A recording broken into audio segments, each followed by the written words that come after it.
Okay, so we're going to be doing part 2 today, and we're going to start working on the cow. I don't know how far we will get today on this, but as you can see, first, if you wanted to know how I completed this background, go to the previous video. It also has a more in-depth, detailed description of what supplies I used.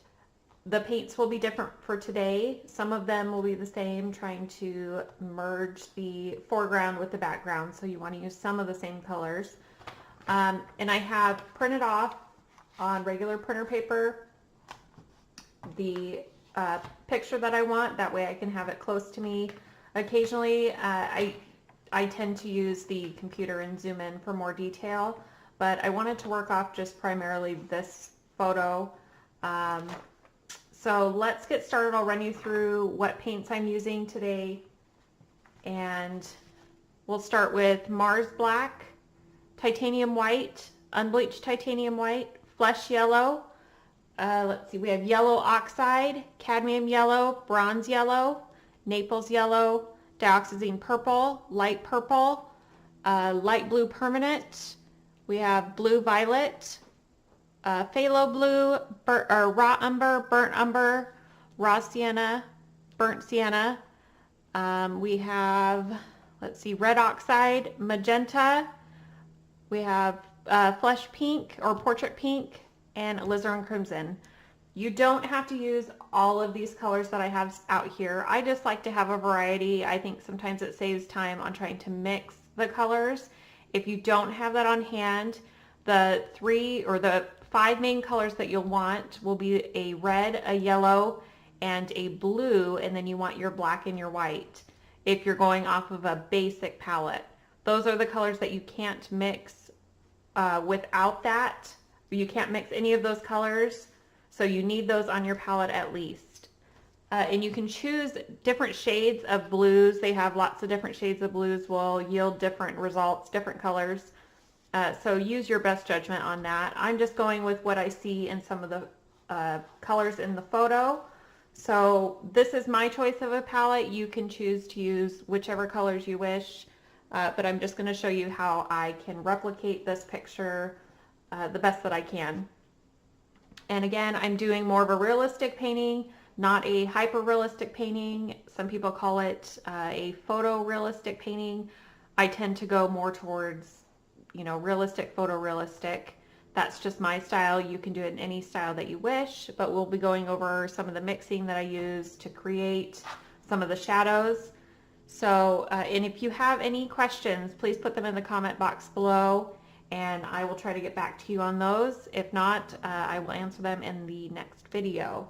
So let's get started. I think I'm going to start back in this area here, and on this photo, there are flies on his face, and I'm not going to put those in, and I'm also going to take out this tag right here. But his body back here is a little bit out of focus, so I want to make sure I show you how to do a more out of focus scene back here so that the primary focus is here, and then of course the light here, that will draw your eye there first, and then here. So let's get started. I'm going to use a variety of different brushes, and I'll just try to keep you informed as to what I'm using each time I switch. And let's start with, we're going to put in the darks first, I think. So I'm going to take a number 10 round, and we use this brush in the background as well. It's just a fine touch brush. Just a cheap brush. I don't spend a lot of money on brushes because I do a lot of scumbling or scrubbing techniques. So I'd rather have a bunch of, medium, I wouldn't say super cheap, but medium, on the medium scale. They won't be quite as expensive, and I won't have to worry if I blow through them. As you can see, some of this is already frayed. So, and I always save my brushes that maybe I didn't clean as well, that kind of dried out, gunked up. I can use those brushes for different techniques. So I save all of my old brushes, and they end up coming in handy for future paintings. Okay, so let's start, let's mix up some of the shadow color here that I see. We're going to start with some raw umber. Let's bring that, and we can add a little bit of the raw sienna, and maybe even just a touch of the blue. When you add blue to umber, or because the raw sienna has some yellow in it, it will go a little more on the green scale. So keep that in mind, but I want it to be more toned down. I don't want a real vibrant brown. And you can add a little, if it gets too green, you can add a little red to that, and that will bring it down to the brown color. Let me test that and see. I'm going to test that on my paper.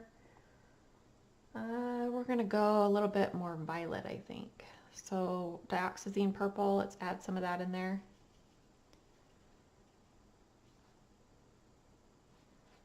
That's about right. Let's lighten that up just a little bit,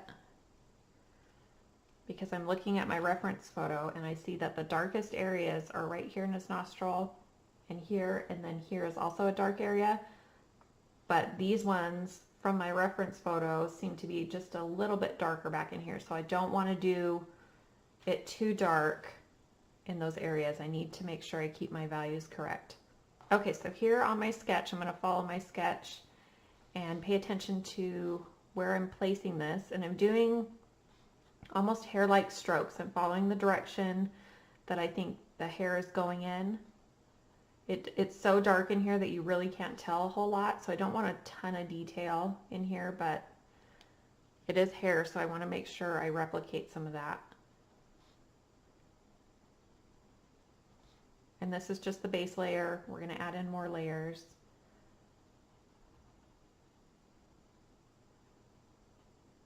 And I can go right over the sketch that I have right there of where the brightest highlight is.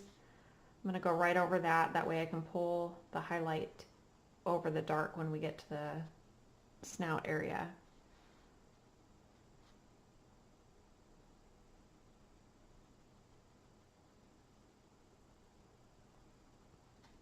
Just pay attention to your reference photo. Follow what you see.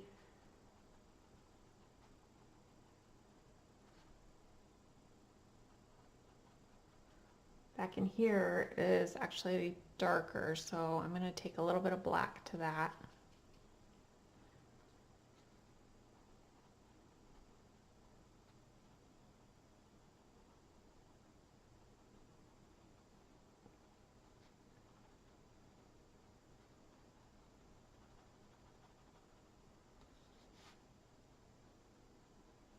Just doing hair-like strokes.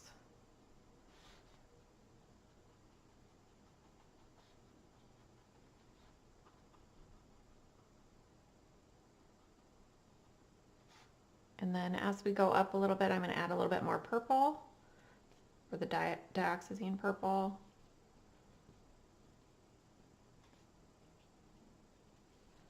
Maybe lighten it up a little bit, this light purple.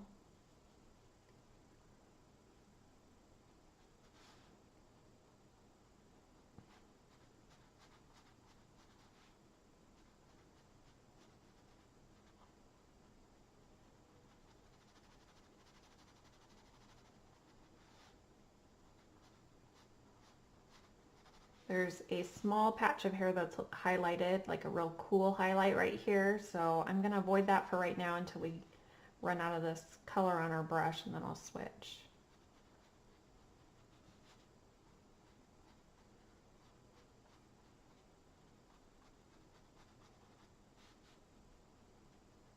I'm just going to add a little bit of that purple, fill in some of these areas down here just to give it some more dimension and shape.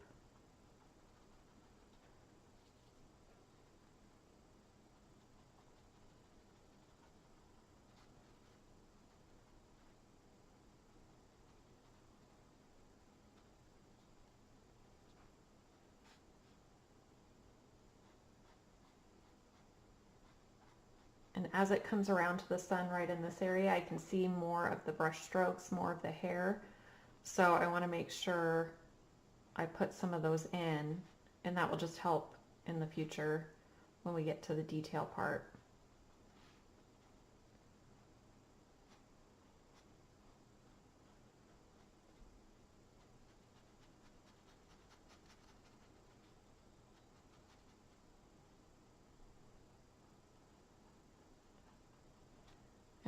Let's add black. Just make a nice deep color again.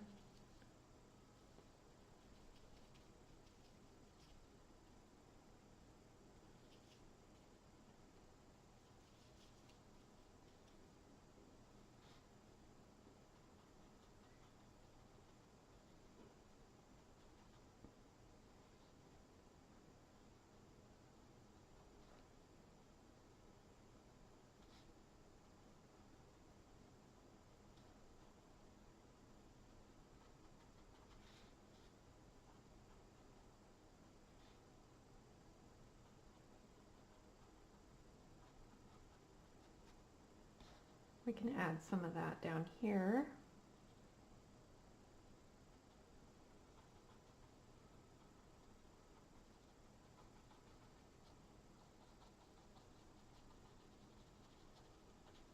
Starting with a really detailed sketch, for me anyways, it really makes all the difference. It makes the painting go a lot smoother. You can most certainly just not even sketch anything and just go at it with sketching it out with your paintbrush, or just, you know, painting as you go. But for me and the type and the way that I paint, my style, this tends to work out best for me. So really you just have to practice and see what works out for you. And the more you practice, you'll find your style too.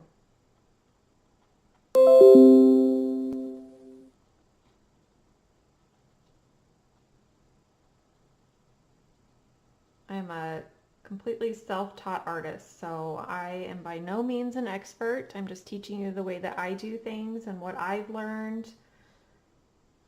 But if I have one suggestion, it is to watch YouTube videos. That is honestly how I learned everything that I have. A few good ones that I would suggest watching if you are looking to do more of the style that I do, the realism style, would be Lockery Fine Art, Color by Felix. He's kind of an upcoming one. He's really good. Kevin Hill is good, especially if you're wanting to do oil painting. He has some videos that are acrylics now.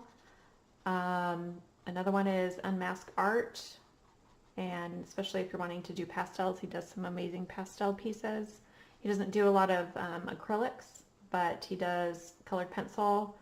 And honestly, all of the techniques that in any medium that you use are primarily the same.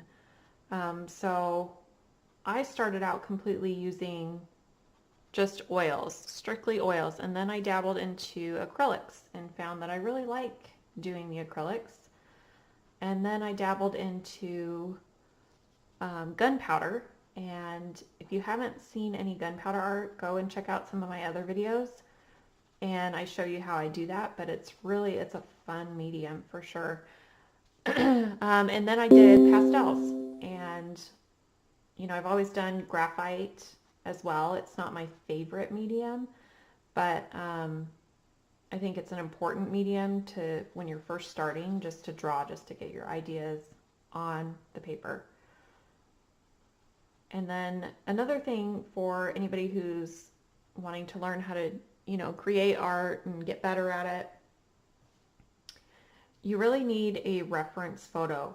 You may think that you know what something looks like, but until you see it on a photo, especially if you're wanting to do any type of realism, you need a photo. You need a reference photo, and it needs to be clear, just to give you an idea. The other thing that you can do to practice to get your drawing skills better is to trace photos, and trace the same photo. So if you're going to do a rose, trace the rose, you know, 10 different times, and then practice drawing it on your own. But it gives you an idea of how things fall, the shapes that they do.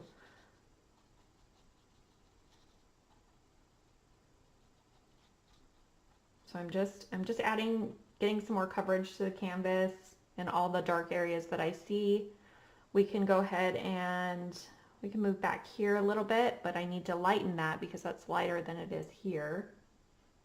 So let's add, and it is a little on the violet side, so we're going to add some light violet.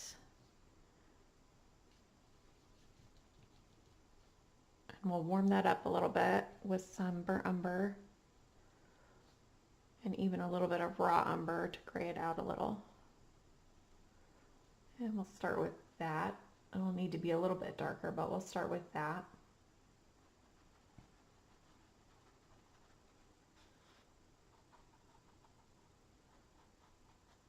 I mentioned earlier how I don't spend a lot of money on my brushes. You know, when you get the super cheap ones, the bristles want to fall out. So I don't recommend those, but you know, I buy the packs of brushes. Those ones seem to give me a good variety and a decent quality. But what I do spend money on is canvas. Canvas makes all the difference in the world. If the tooth is too big and you're going for realism, you won't achieve all those tiny details. If the tooth of the canvas shows through too much, all the paint just sinks in there and then the tooth shows through. So I like the watercolor canvases, especially for like pet portraits or anything like that. They tend to work best for me. But you really just have to try them out, try different ones out. I don't suggest getting like the Hobby Lobby, the value pack ones. Those are, they're super cheap and the frame on them just doesn't want to last. If you're just starting out and you just want to play with some paint for a little bit, you could use those ones, but honestly, your practicing would go a lot better if you spent a little bit more money on decent canvases. So I'm just adding some of this purple in here where I see it on the reference photo back in here.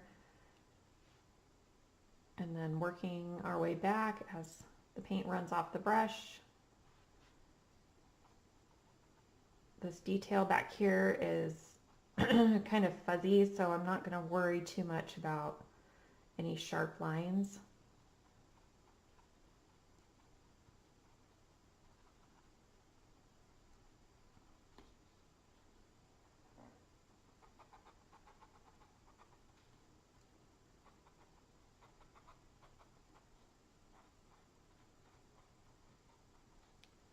And I had some questions about values as well. And values are like how dark an image is and how light an image is. And your values in the background, I'll show you, the values in the background are much lighter than what they are up front. And if you don't get those correct, you won't get the depth in your painting. So the same thing goes with the values up here are going to be much more vibrant and much deeper in color towards the front, and then as we go back we get a little bit lighter, and that's what creates the distance. That's what gives it its three-dimensional shape on canvas. If you're wanting to practice values, the best way to do that is to do a black and white painting, so grayscale painting, or you can do like a sepia version of that. And that will allow you to practice your values without having to worry about color mixing and making sure you get the right shade and everything else. That can come in later. But to start, definitely your values are what you need to practice. And that goes with any medium. So that transfers to any type of medium. It transfers to gunpowder, it transfers to pastels, to oil paints, to graphite. Any medium that you use, you're going to be using your values, and you're going to want to constantly pay attention to those.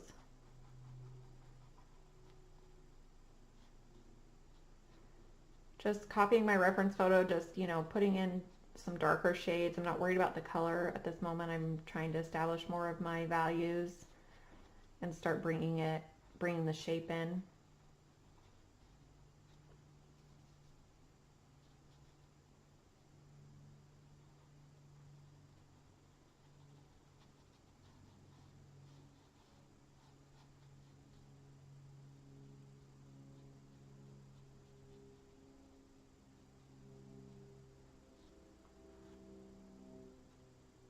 So we can add in a little bit, let's add in this blue violet here.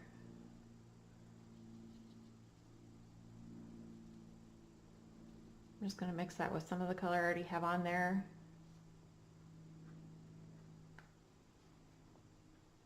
Test it out.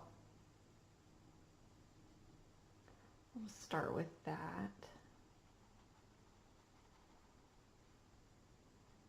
And I'm paying attention to where the hair grows. Even though it's kind of a blurry picture back here, I can still get an idea of the way that the hair grows.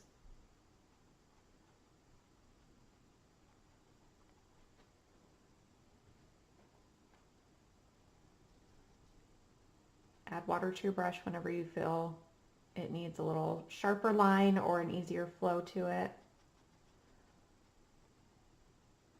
I don't have a lot of paint on my brush. I think one of the biggest mistakes beginners make is they load their brush with paint and then they wonder why they can't get the finer detail, and that's why, because you've got too much paint on your brush. Start with a small amount of paint.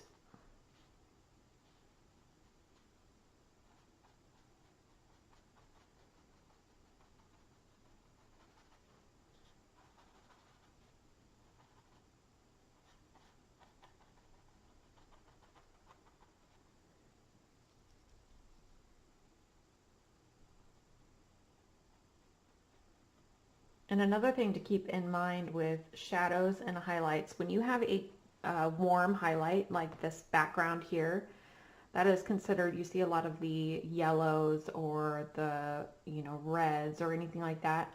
That is considered a warm highlight. So your shadows are automatically going to be on the cool tones, meaning like blues would be a cool tone. Some greens are cool tones.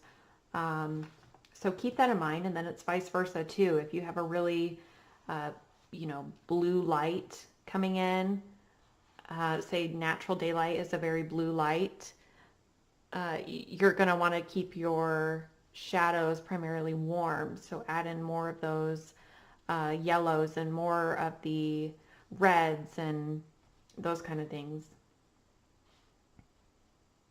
It's that contrast in color, keeping on the opposite sides of the color wheel, keeping those colors opposite like that actually complement a painting. It's that play on warm and cool tones.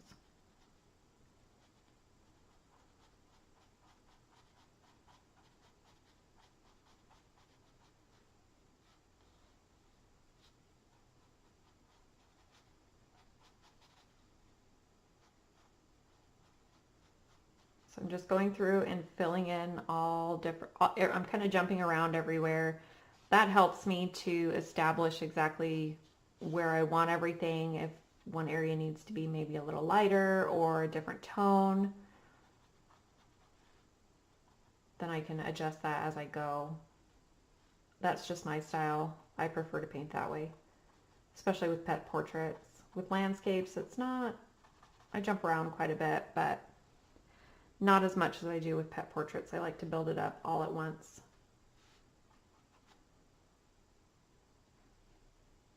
Okay, so I see right here, right in this area, we've got, actually it's a warmer shadow right there because it's facing the sun. So I'm going to add some burnt umber to that.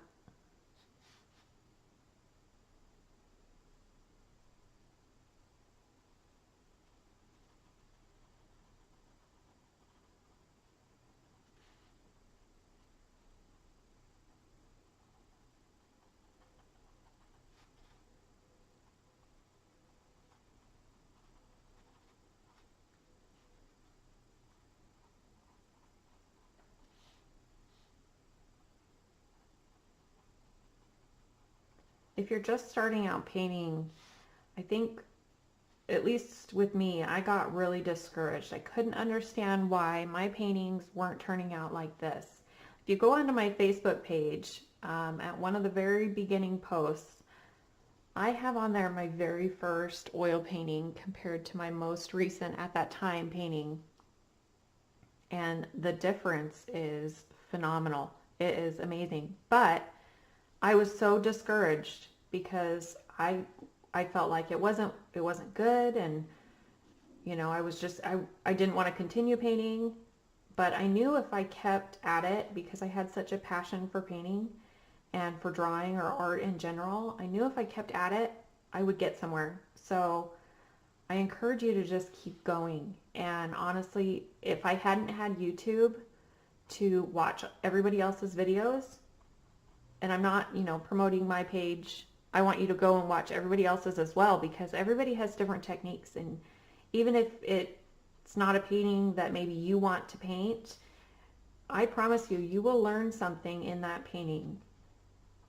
You will learn, you know, different techniques to get different, you know, styles. You'll learn color mixing. You'll learn about shadows. Everything, everybody teaches differently. So I highly suggest that you watch those videos whenever you can, if you're truly wanting to learn and progress. And then practice, practice, practice. A lot of people get wrapped up in just watching the videos. Well, you have to practice. You have to put those tools that you've just learned into use. So pull out that paper, the pencil, pull out whatever medium you want to use and practice in. Just do it. Just practice. That is the only way you will ever get better. You could have all the knowledge in the world, but without putting it into use, you won't get any better.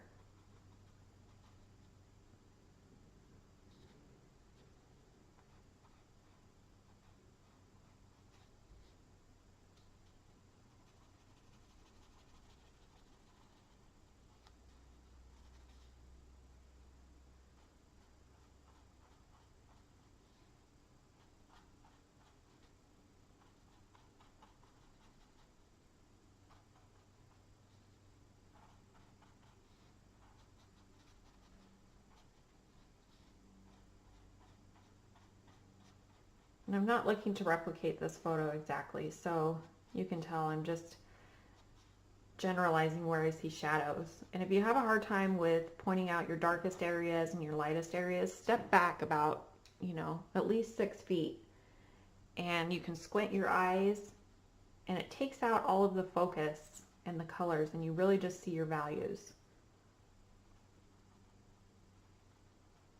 So I do encourage you, as you're painting, to take a break and step away, you know, keep it where you can see it throughout the day, and it'll come to you as to what's off. You can also take a mirror and mirror the image. Sometimes that helps you see what's off. And as you paint, you're going to go through the notorious ugly stage. And if you talk to any painter, they have the same issue where they're trying to decide whether or not they're going to scrap that and start over, or they're going to keep going. I encourage you to keep going, because even if at the end you aren't happy with your result, you will have learned something. So keep going, push through it. And a lot of times, I mean, there are some ugly stages where you probably won't get the result that you're wanting at the very end. But like I said, you will learn something. And then there are times when you will get the most amazing result that you never thought you would have got. And had you quit and started anew, you wouldn't have got there. So I encourage you to push past that ugly stage, even if it means taking a break from the painting for a little bit and then coming back to it. Push past it and finish the painting. If at the very end you're unhappy with it, you have gained the knowledge of what you could do better next time. It all comes with practice.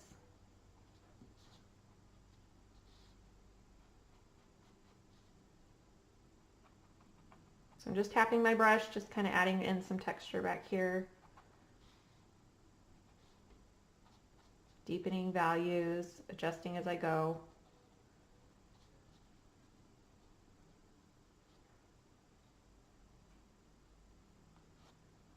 Okay, so I think right now what I want to do is go ahead and start adding in some of the lighter highlights. I'm going to let that dry for a moment. Most of it is pretty much dry, but because I'm using be using some blues and purples in here, and I'm going to be using some yellows and oranges in this area. I don't want those colors to mix and create green, so what I'm going to do is let this dry completely, and then I won't have to worry about that. Okay, so this is all dry now. We're going to go ahead and start adding in some of our warmer toned highlights here. Let's start with some of this flesh yellow.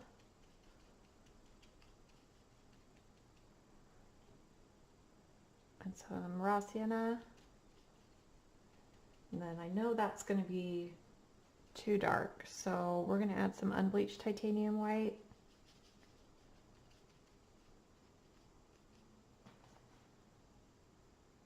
And then that's still too dark, so more unbleached titanium white.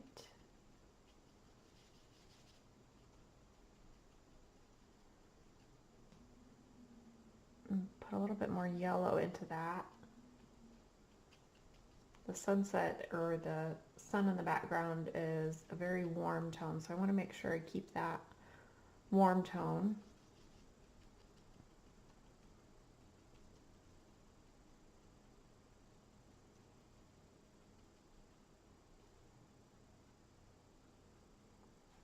Yep, and I think that will work.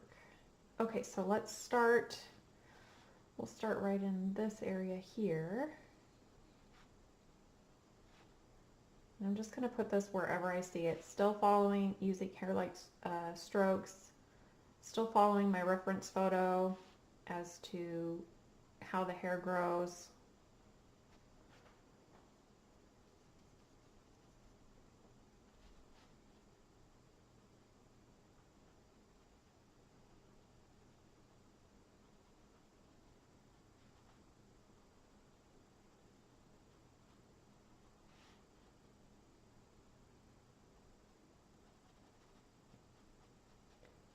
So we're just going to repeat this same process that we did with our darks here.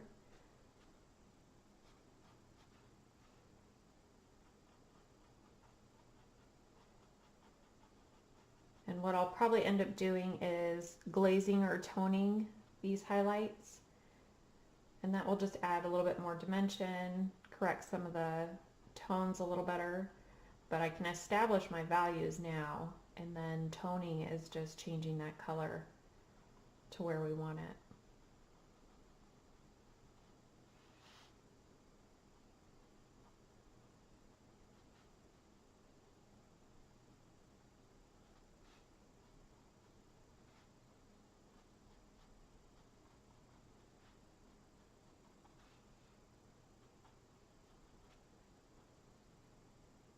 I'm going to warm that up a little bit just to add a different shade in there.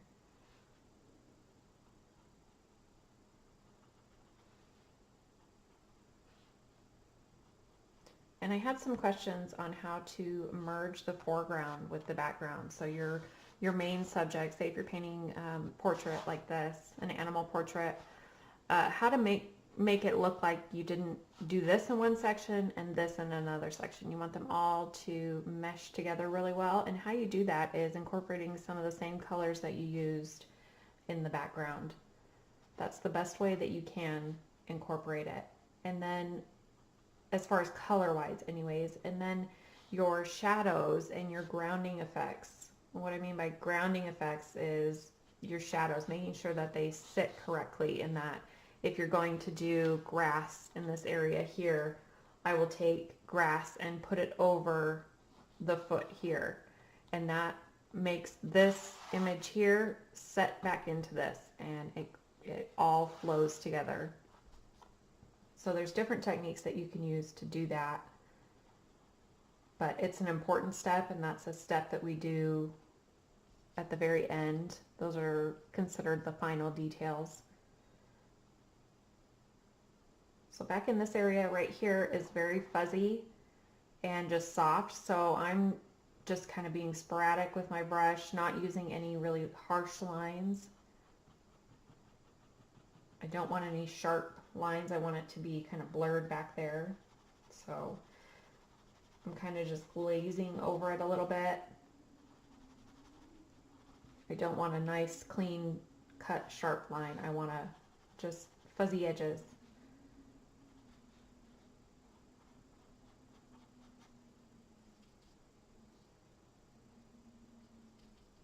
Mixing a different tone again. This one's got a little bit more of the yellow tones in it.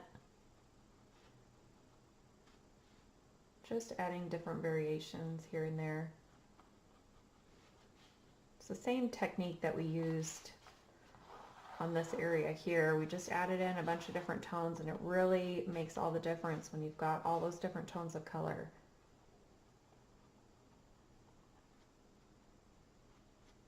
And then you can go back through at the end, and if it's not quite the shade that you wanted, but your value is correct, then you can go through at the end and glaze over the colors that you wanted. And sometimes it's just trial and error. A lot of times I'll be painting and realize that color is not what I wanted, so I have to paint over it. And then when I do that, that may not be the color I wanted either, so I keep working at it. And all of those layers that you put in there, they all have a way of adding dimension to the painting. So even though you may think that you covered up that, layer that you didn't like before, it's still going to slightly show through, and that's a good thing because it adds that much more dimension and that much more depth and texture to the painting. And by texture, I don't mean like the feel texture, I mean like the stroke texture. Most of my paintings are pretty flat. I don't have a lot of paint texture, but I make sure I incorporate brush stroke texture, and there's a big difference.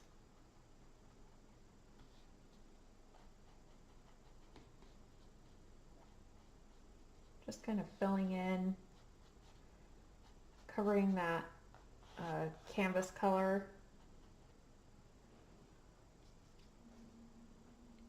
Can add a little bit brighter.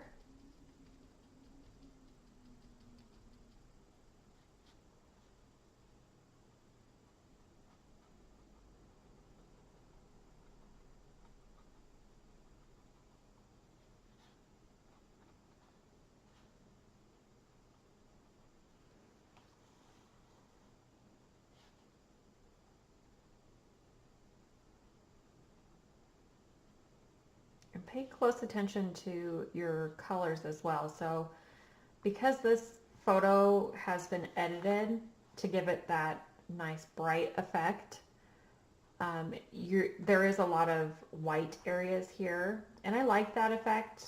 It just kind of adds a little pop of color, but it's something that you don't want to do too much of, and it's kind of a washed out color.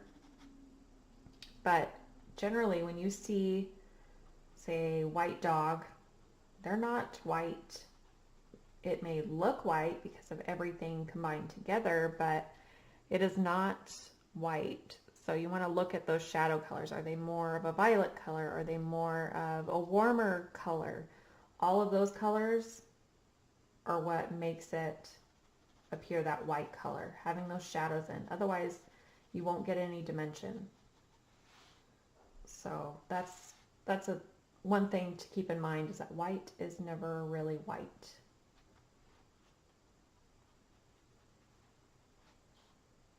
And same goes with black. Black is usually never really black. It's usually got some blue tones to it or violet tones to it.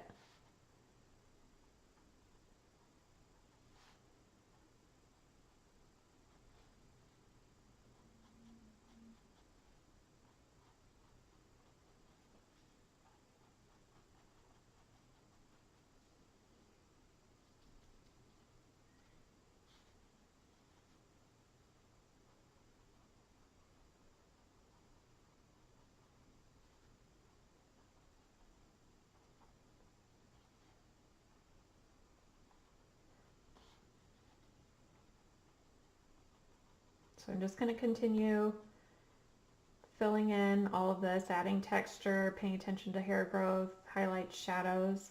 Same thing that we did here, but I'm doing it with lighter colors. So I'll go ahead and speed this up and when we start the next layer, I'll show you exactly how I do that.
Okay, so I added in some of the highlight and I want to start working on more of the shadow areas, and that will give me a better judge. Once I can fill in this background color on the canvas here, that will give me a better judge on my values. So let's go ahead and fill in some of these shadows that I see here.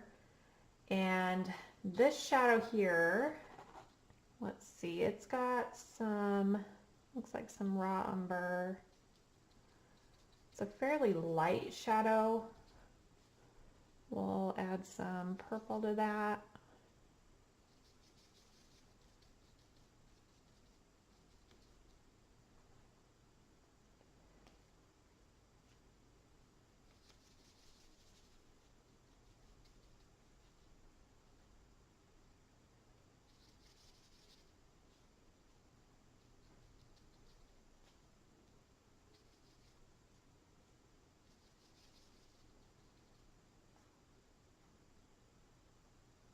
And that's fairly close, so I'm going to go ahead and start filling all of this in. I have a decent amount of water in my brush, and that just kind of allows the background canvas color to show through a little bit so I don't get such a solid pigment onto the canvas. I work in layers, so that is a good thing for me. When some of the canvas texture behind will show through, the canvas color behind will show through.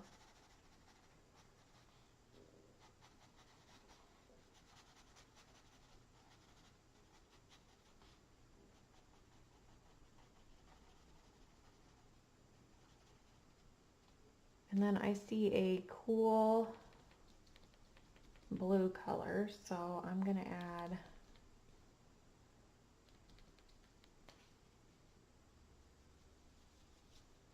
some of that in. And remember with your shadows, when you have shadows, it is not just a dark color. You do have highlights in shadows, and that's what gives it more dimension. So, but those highlights are generally on the cooler tone. So keep that in mind when you're painting shadows, that you can't just paint it one color dark and expect to get that dimension, you've got to add those highlights in there. It's just about changing that tone.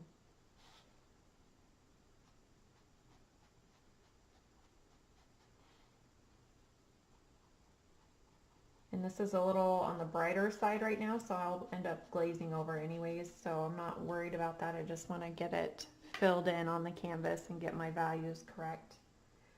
And then I can worry about more of correcting the tones after everything's laid in.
Just continue varying your tones.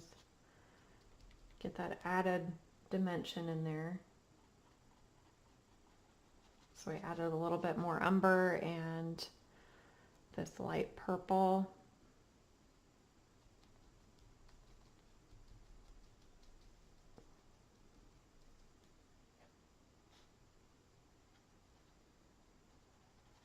And that gives me a nice desaturated color for the shadow area.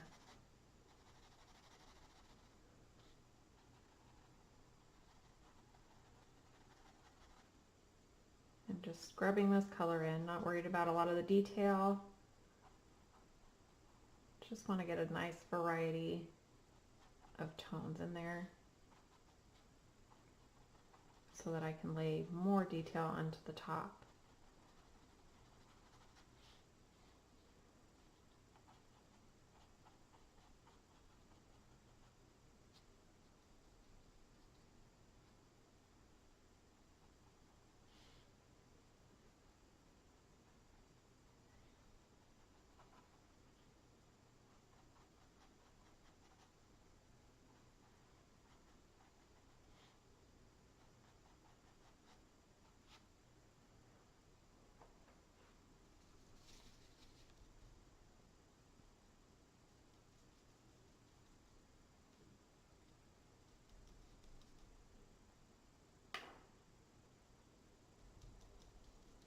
Add more water to your brush as you need it, especially since we want these layers to be pretty transparent at first.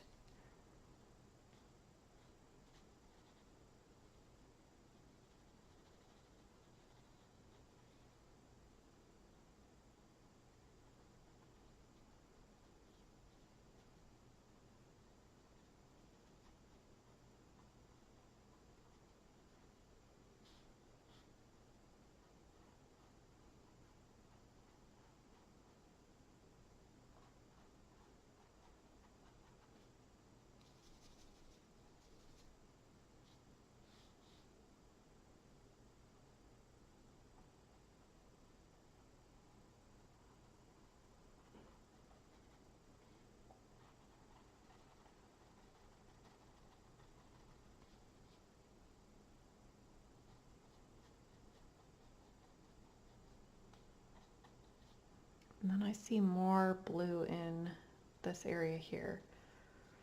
Phthalo Blue is extremely potent, so you want to use just the tiniest amount of that and then work your way up.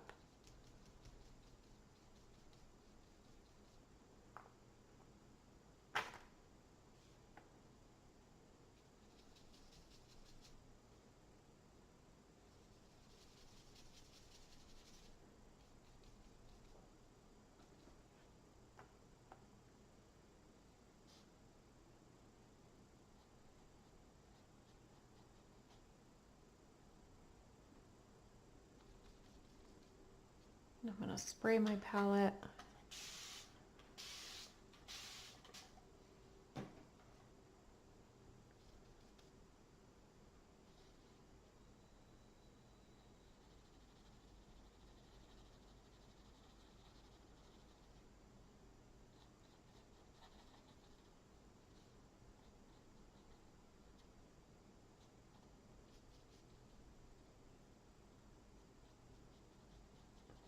So if you guys are working on a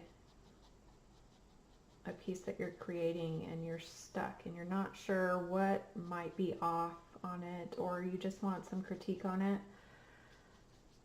go ahead and send those to me. You can go over to my Facebook page and you can message me the photo, and I would be more than happy to help with wherever I can and give you my input.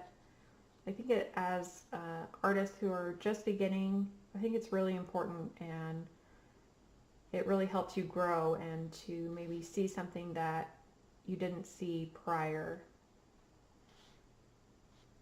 So feel free to message me, or if you have any questions at all regarding, you know, any techniques or just any questions in general on any kind of medium, let me know in the comments and I'll try to answer them. Like I said, I am a self-taught artist, so I am by no means an expert, but I do have a lot of experience and have painted, you know, hundreds of different paintings. So I would definitely be more than happy to help with wherever I can. I think it's important that we all help each other grow. So I added a little black into that mixture just to make this a little bit darker down in here, and to also gray it out a little bit so it wasn't quite as vibrant.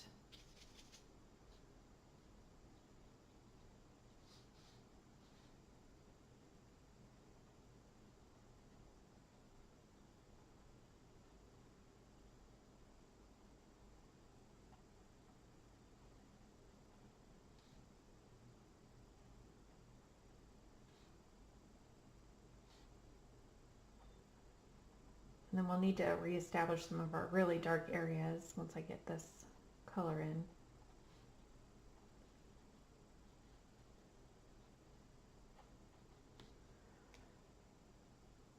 So let's add some more black to that color. We'll add a little bit of phthalo blue.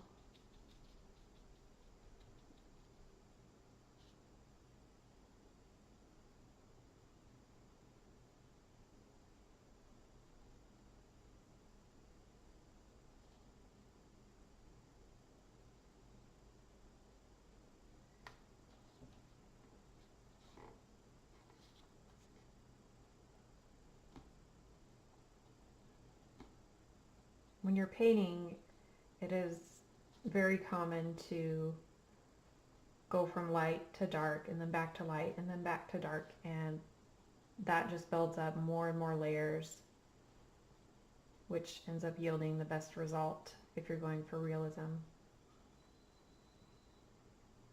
So just keep that in mind when you're painting. You're gonna go from light to dark to light back again, and then to dark again, and then possibly even more than that. So you just kind of keep working at it until it gets to a point where you're comfortable with all of it and you're ready to start adding in your final details. You don't want to add in your final details and then start adjusting your lights and darks after that, you want to have those values established first.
I don't have a lot of paint in my brush, so I'm almost like dry brushing.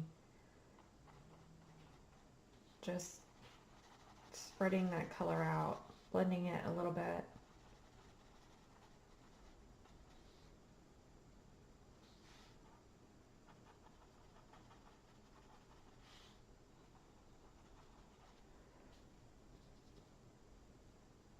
I'm going to add a little bit of a warmer brown to this.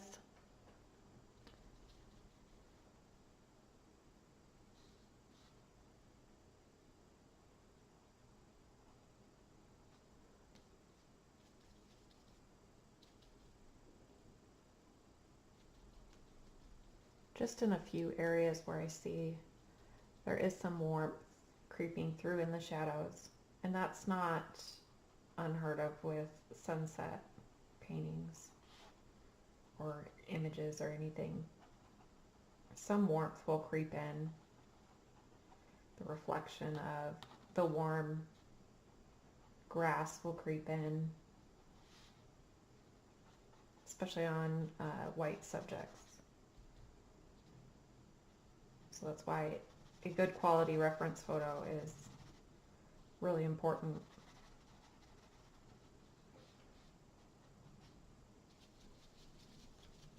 And this isn't a pure warm shade. It's got still some of the cooler shadow residue in my brush, and that just kind of helps make everything more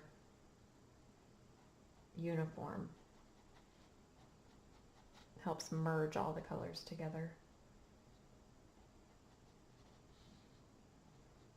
Just paying attention to my reference photo where I see these colors creep in. I'm just kind of glazing some over it. More dry brushing than glazing, really.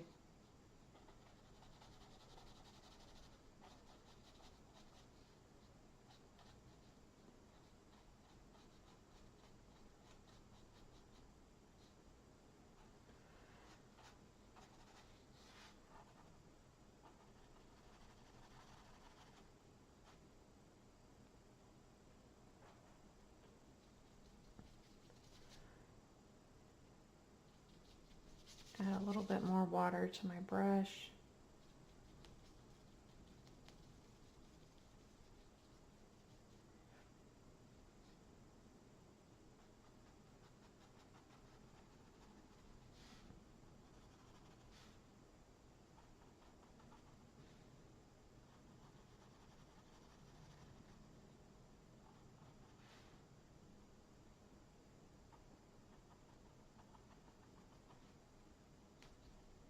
And there's some like hair detail back here of just some shadows, so I'm just kind of tapping sporadically. I'm not really going off the reference photo, just kind of giving the suggestion that it would match the reference photo.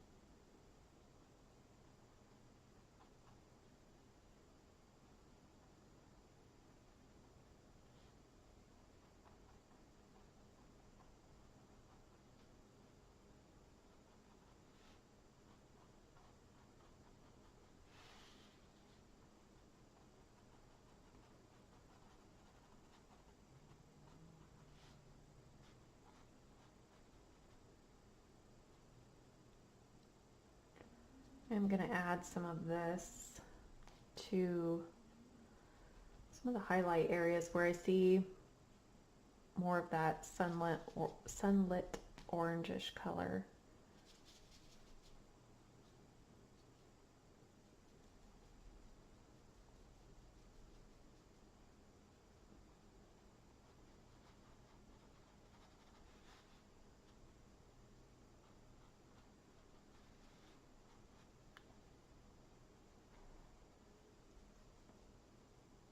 Need a little bit more water on my brush.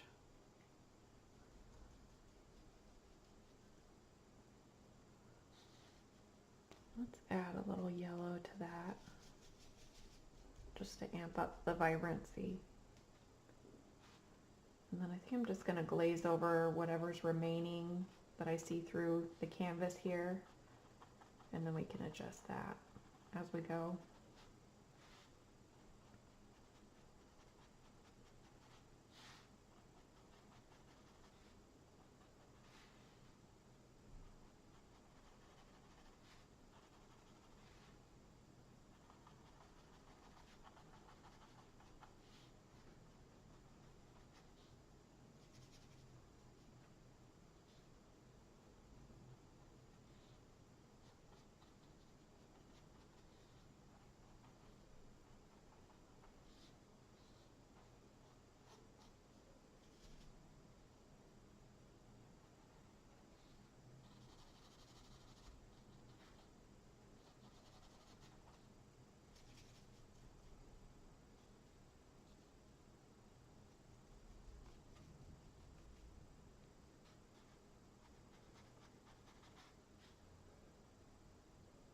Just varying my colors.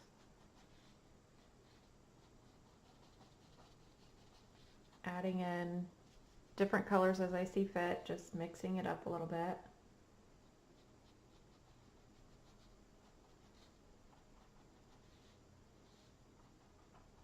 This is still considered the block-in phase. Some people block in with just solid colors. I like to, especially with portraits, animal portraits, I like to build that block-in layer up and add in a variety of different colors. And then also when you're doing your block-in, it helps to make sure you go with the stroke of the hair that you see, and that will just help later on in case any of that tends to show through.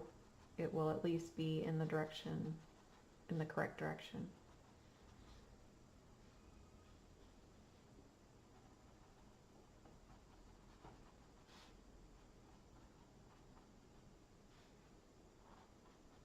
So we're just going to continue building up these layers, and then once we get to the detail portion, I will go ahead and stop and walk you through that process as well.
Okay, so I'm going to explain what I did.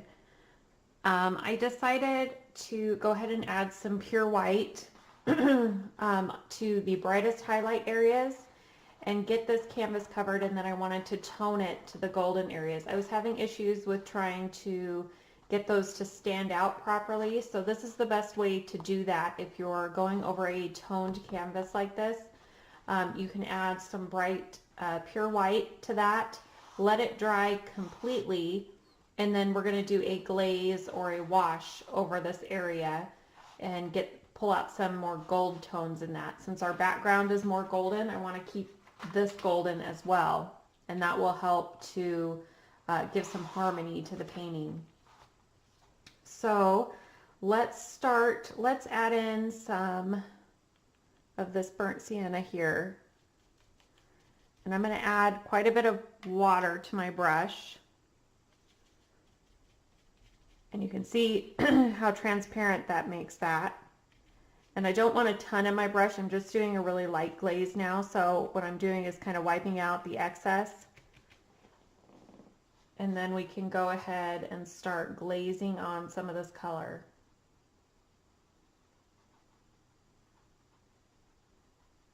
And sometimes this is a process where I'll glaze on this color and I will need to go back in with some more white and do another glaze on top of that. It all depends on what look you're going for, and sometimes it takes just that trial and error just to get it there.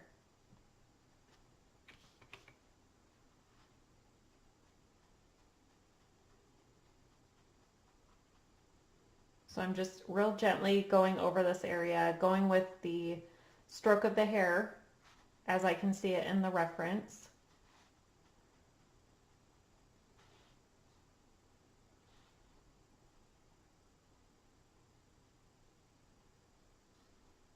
And this color is very transparent because I've mixed it with quite a bit of water and there's not a lot on my brush.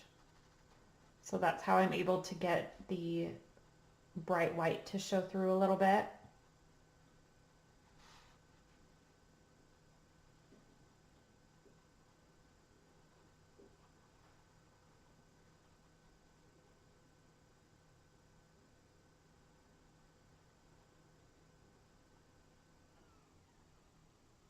And I'm just being selective on where I want to put this.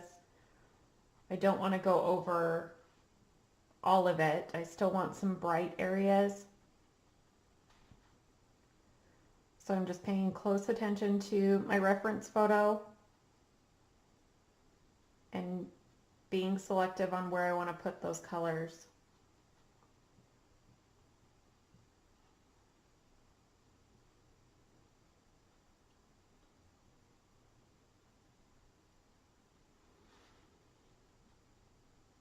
And I even added some of the pure white into this area here in the shadowed areas. And that's because I'm going to glaze over again with the shadow colors, and that will help just bring those out a little bit more.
Just continue doing that until you get enough of this color where you want it, and then we can start varying our colors a little.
Okay, so for some of the darker golden highlights, I'm going to add, let's try some of this. This is the burnt sienna. And there's not very much of this color, but I think it will add to the vibrancy of it.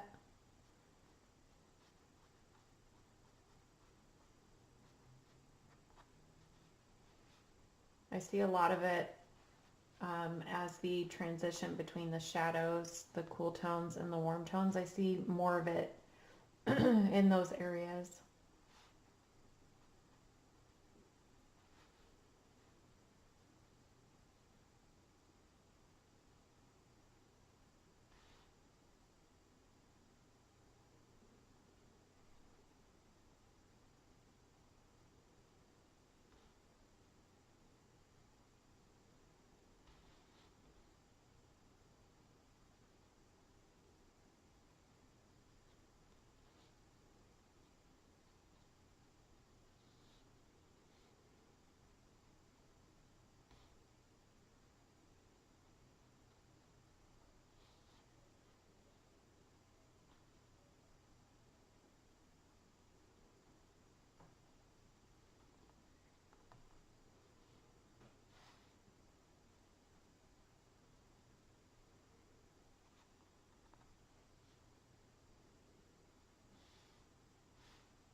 I'm just continually checking my reference photo and seeing where I need to adjust, comparing the photo with my painting and seeing where those adjustments can be made.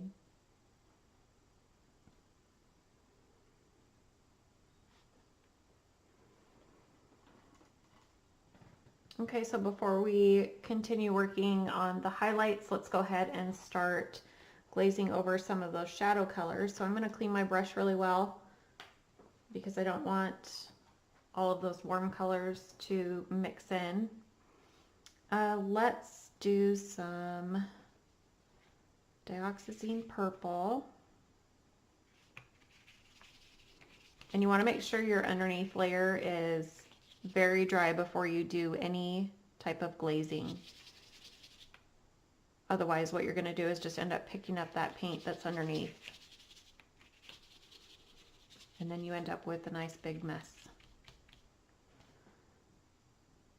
And so although we're not using super transparent colors, the Dioxizine Purple is very transparent, but this Blue Violet is not. Because we add so much water into it, that's okay. Usually your black, your white, those aren't very transparent.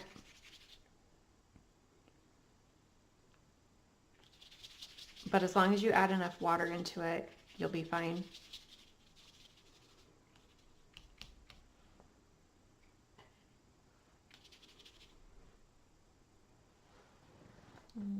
Try that color out.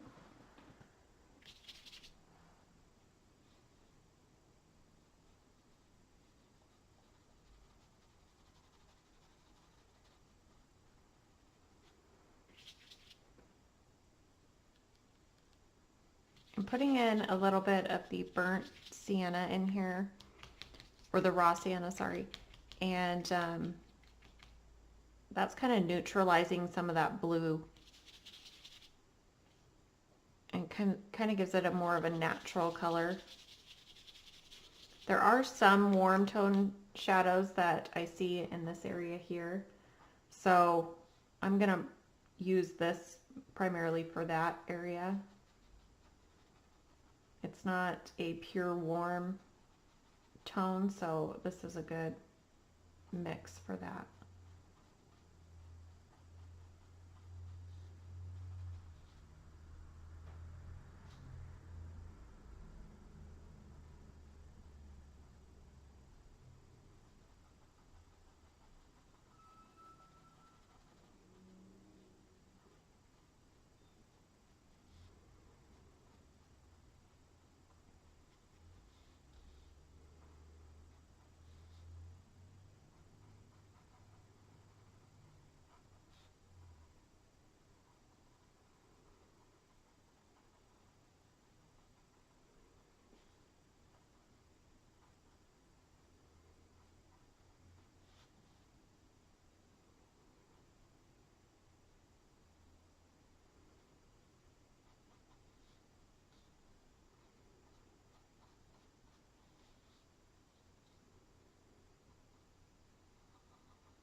I'm just working that into the canvas, kind of blending it in and some of the darker shadowed areas.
Just creating a darker shadowed area.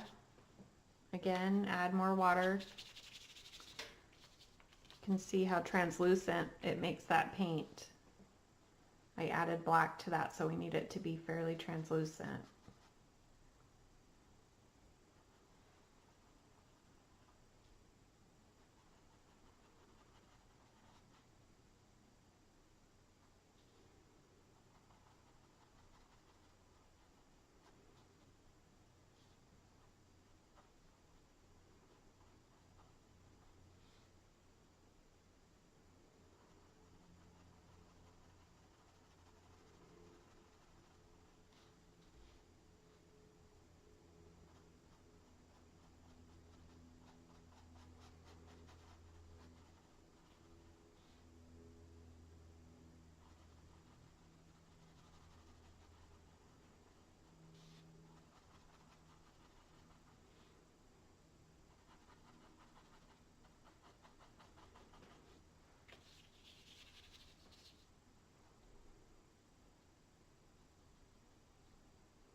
I'm going to let that dry for a moment, and then I can glaze over to make it even darker in that area. So I'm going to rinse my brush out really well, and let's tone those highlights again. I want to make sure I don't have any color left in this brush. Otherwise it will create some funky colors.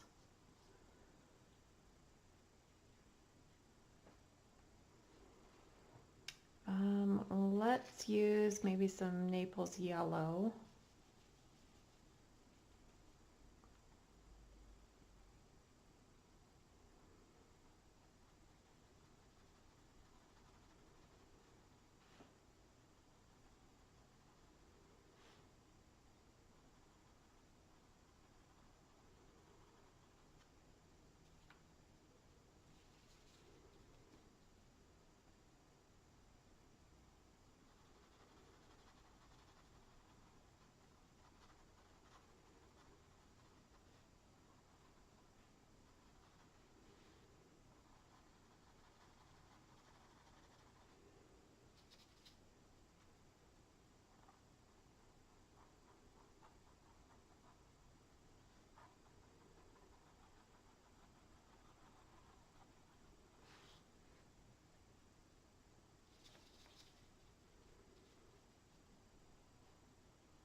with this color, I'm kind of glazing over the whole highlight area, even though I have some of the raw sienna in there.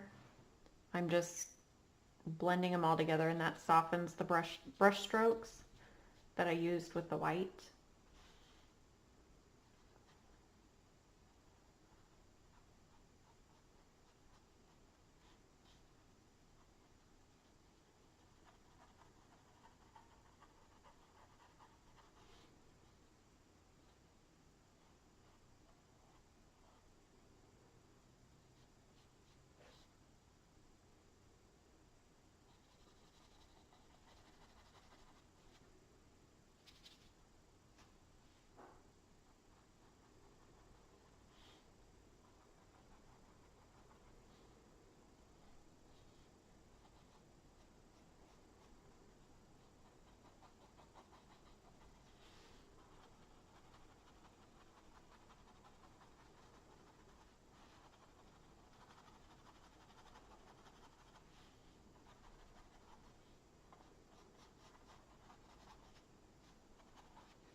Okay, so now what I'm noticing is this area is still a little too bright and it's a little too hard edged. So I want to go ahead and add in some deeper color. Let's take some purple. We'll take some raw umber.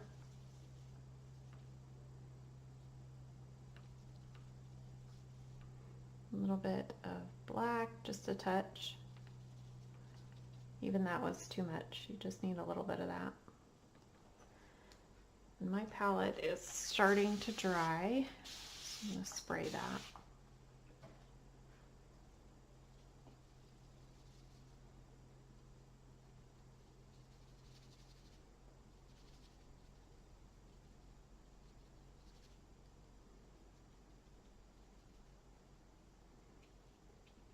Wipe the excess off of my brush, and then we can go ahead and go in and start deepening some areas.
Just continue working it, going back and forth between the highlights and the shadows. And then if you need to, you can add more white and do another layer to get even brighter highlights in some areas.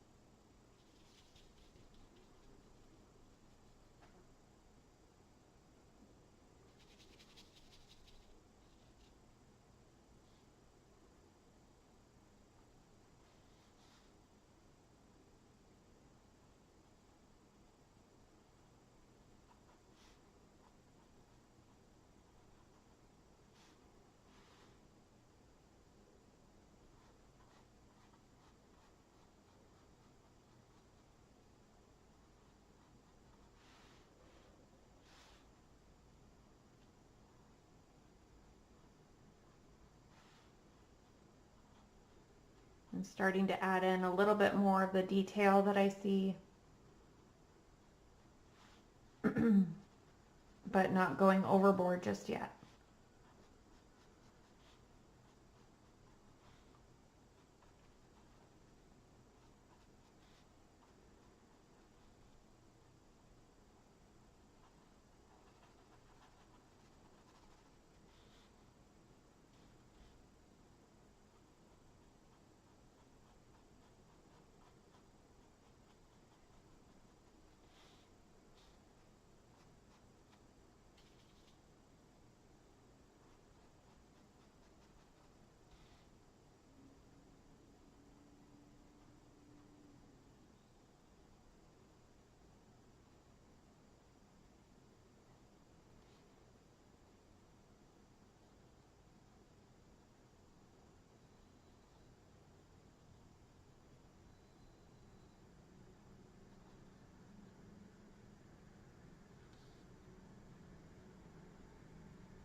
Sorry for all the noise. We have a street sweeper that is coming around apparently today.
Make sure you stand back and take a look if you're ever questioning where you stand or if you should be done with that area, stand back and sit on it for a minute and just make sure that you're ready to move forward. And I'm getting to that point where I'm pretty happy with it, and I think adjustments will need to be made as the painting progresses, but excuse me, as the painting progresses, but I think overall I'm pretty happy with it. Not looking for an exact replica, but I'm liking the way it's going, and then I constantly check to make sure this is going to blend in well with the background that I have here. I am going to adjust my highlight areas just a little bit. I'm going to take some titanium white and some Naples yellow and just accentuate a few of those.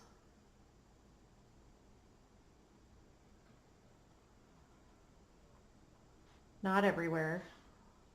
I just want to accentuate just a few where I notice it is much brighter.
I'm going to add more Naples yellow to that in some of the more golden areas that I see. And this part isn't a wash. This is more, I could even glaze over this after if I wanted to. But this is not a wash. I'm not adding a lot of water. I want some of the coverage to give it that brighter effect.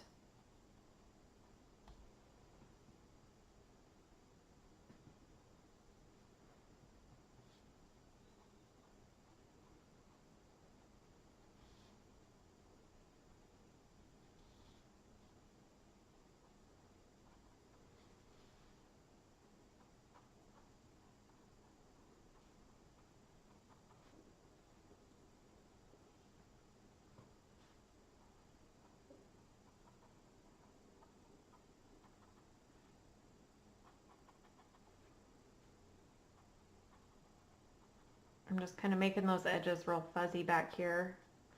If you wanted a sharp line, maybe there's a few hairs where you want a distinct line, you need to wet your brush really well, and then you can get some sharper lines in there.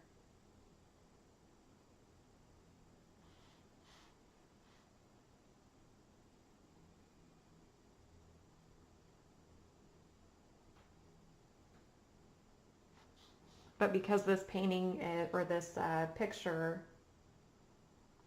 is a little softer in the background, I don't want to do really hard lines. There's just a few lines that I can see in the reference photo, like here for instance. They're fuzzy, but they're distinct hairlines, and those little bits help to really add that extra touch to the painting. If you're going for realism, try to focus on those little things.